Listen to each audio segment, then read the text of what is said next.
Doctor APJ Abdul Kalam ఒక సాధారణ బాలుడి నుంచి భారతరత్నం వరకు పూర్తి జీవనగాథ.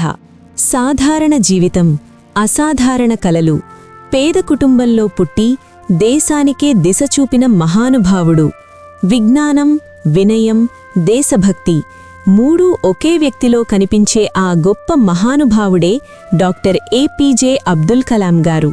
ఇది ఒక శాస్త్రవేత్త కథ కాదు, ఇది భారత యువతకు వెలుగు చూపిన జీవనగాథ.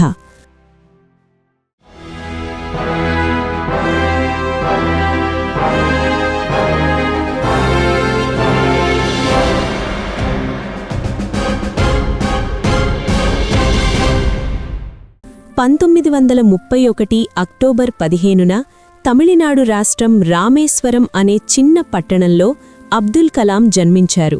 తండ్రి జైనులాబ్దీన్ ఒక పడవ యజమాని, తల్లి ఆసియమ్మ అత్యంత సాధారణ గృహిణి. అబ్దుల్ కలాం గారు చిన్నప్పుడే ఇళ్లకు పేపర్లు పంపుతూ తన చదువుకు తానే ఖర్చు సంపాదించారు. పేదరికం అడ్డంకి కాలేదు, కలలకు అది ఇంధనమైంది. పాఠశాల రోజుల నుంచే కలాం మనసులో ఒక కల, ఆకాశంలో ఎగరాలని. సైన్స్పై ఆసక్తితో సెయింట్ జోసెఫ్స్ కాలేజీలో ఫిజిక్స్, తర్వాత మద్రాస్ ఇన్స్టిట్యూట్ ఆఫ్ టెక్నాలజీలో ఏరోనాటికల్ ఇంజనీరింగ్ పూర్తి చేశారు. అనేక కష్టాల మధ్య విద్యనే ఆయుధంగా మార్చుకున్నారు. 1960లో భారత అంతరిక్ష పరిశోధనా సంస్థ ఇస్రోలో చేరారు. మొదటి రాకెట్ ప్రయోగం విఫలమైంది. దేశం నిరాశలో ఉన్నప్పుడు తన బృందాన్ని రక్షించుకుని తానే బాధ్యత తీసుకున్నారు. అదే బృందం తరువాత భారత తొలి ఉపగ్రహాన్ని విజయవంతంగా కక్షలోకి పంపింది. విజయం ముందు విఫలం తప్పదు అని కలాం నిరూపించారు. తర్వాత డిఆర్డీఓలో చేరిన కలాం భారత క్షిపణి కార్యక్రమానికి నాయకత్వం వహించారు. అగ్ని, పృథ్వీ వంటి క్షిపణులు దేశానికి రక్షణగా మారాయి. అప్పుడే దేశం ఆయనను పిలిచింది మిసైల్ మ్యాన్ ఆఫ్ ఇండియా అని.